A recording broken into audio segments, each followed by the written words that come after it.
قیامت سے پہلے بلکہ اسلام کے غلبے سے پہلے، حق کے غلبے سے پہلے، میں یہ بات پچھلے 2-3 سال سے کہہ رہا ہوں، حق کے غلبے سے پہلے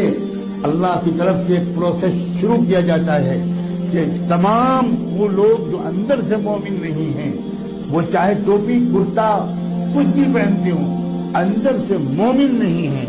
یقین اللہ کی ذات پر، قرآن کی حقانیت پر، اسلام کی صداقت پر، محمد الرسول اللہ کی محبت ان کے دلوں میں نہیں اتری ہے، اللہ ایسے تمام لوگوں کو، چاہے وہ کئی ارب کی تعداد میں ہوں، مسلمانوں کے اندر سے نکال کر، یہ ہمیشہ ہوا ہے، پہلے بھی ہوا ہے، اور یہ پروسیس شروع ہو چکا ہے۔ یہی ڈرنے کی بات ہے۔ بالکل قسم اٹھا کے کہتا ہوں، سینکڑوں آیتوں کا خلاصہ پیش کر رہا ہوں، اللہ کان پکڑ کے نکال دیں گے اس شخص کو جو اندر سے کچھ اور باہر سے کچھ ہوگا۔ آخر میں تھوڑے سے لوگ پکے اہل ایمان رہیں گے، ان کے ذریعے سے اسلام کا جھنڈا لہرائے، ان کے ذریعے سے حق کا غلبہ ہوگا۔ یہ سب حدیثوں میں آیا ہے، یہ سب قرآن مجید کی 20 آیتوں میں ہے۔